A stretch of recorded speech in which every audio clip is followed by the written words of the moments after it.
Well, good news in the fight against cancer tonight. Local researchers at Moffitt Cancer Center are among an international group that has found new genetic links to ovarian cancer. We are taking action for your health with why that is so important and how it may affect women at risk for this deadly disease. Nancy Scheid is at Moffitt Cancer Center to begin another round of chemotherapy for ovarian cancer. No one in my family that I know of has ever had ovarian cancer. So she never saw this disease coming. Ovarian cancer is the 5th leading cause of cancer death among women. The bad news about ovarian cancer is we don't have any way to detect it early. And so most women are presenting with advanced stage disease. Dr. Thomas Sellers led the local team of researchers at Moffitt Cancer Center, included in an international group, looking to use genetics to identify high-risk women. The goal of the research has been to identify how women differ from each other in terms of their susceptibility to ovarian cancer. And we've been trying to identify the genetic basis for that susceptibility. After 15 years of research by 200 scientists from all over the world, their findings have been recently published.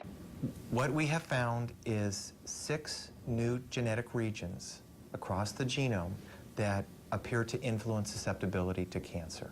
The goal is to be able to eventually tell women how at risk they are of developing ovarian cancer, because then they could take some steps to lower the risk. Dr. Sellers says if you take oral contraceptives, that lowers your risk by 50%.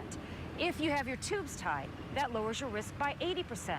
And if you have your ovaries removed, that lowers your risk of ever getting ovarian cancer by 99%. But not everyone wants to remove their ovaries, especially if they haven't had kids. But for someone like Nancy, knowing her risk factor would have been priceless. Because I had a hysterectomy when I was 40, and they did not remove the ovaries because they were healthy at the time.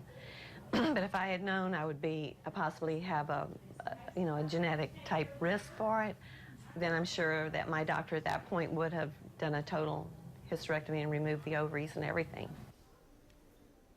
And the study was recently published in Nature Genetics. Local women, both with and without ovarian cancer, enrolled in the study, and their DNA was included in the genotyping.